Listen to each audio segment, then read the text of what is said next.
ভালোবাসার পরিণতি এরকমই হওয়া উচিত। আজকে আমি যাচ্ছি শ্রেয়ার বিয়েতে।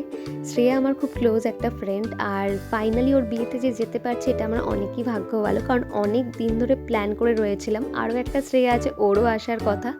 তো যাই হোক, সব মিলিয়ে প্ল্যানটা অনেক দিন ধরেই করে রেখেছিলাম, বাট শরীরটা খারাপ ছিল বলে ভেবেছিলাম যাওয়াটা হবে না।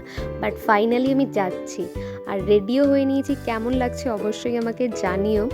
আর গিয়েই ফার্স্টে দেখলাম ওদের বাড়ির ডেকোরেশন খুব খুব সুন্দর করেছিল।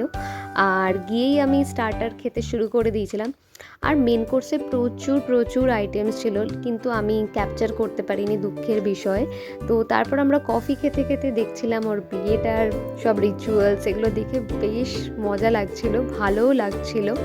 কিন্তু ওদের কিন্তু খুব মজা লাগছিল না, সেটা আমি বলবো, কারণ এত আলো, এত আগুনের সামনে কষ্ট হচ্ছিল। কিন্তু ওই যে কথায় আছে, কষ্ট করলেই কেষ্ট পাওয়া যায়, তো সেটাই হলো ব্যাপার। তো যাই হোক, আমার মনে হয়েছে শুধু 8 বছর বা 1 বছর এগুলো কিন্তু কোনো ম্যাটার করে না, ম্যাটার করে হচ্ছে দুজনের মধ্যে বন্ডিংটা।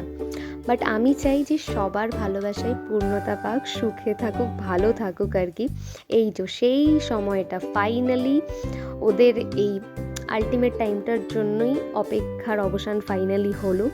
তো তোমরা জানিও ভিডিওগুলো কেমন লাগছে, আর ওদেরকেও আশীর্বাদ করো। দেখা হচ্ছে নেক্সট ব্লগে, বাই।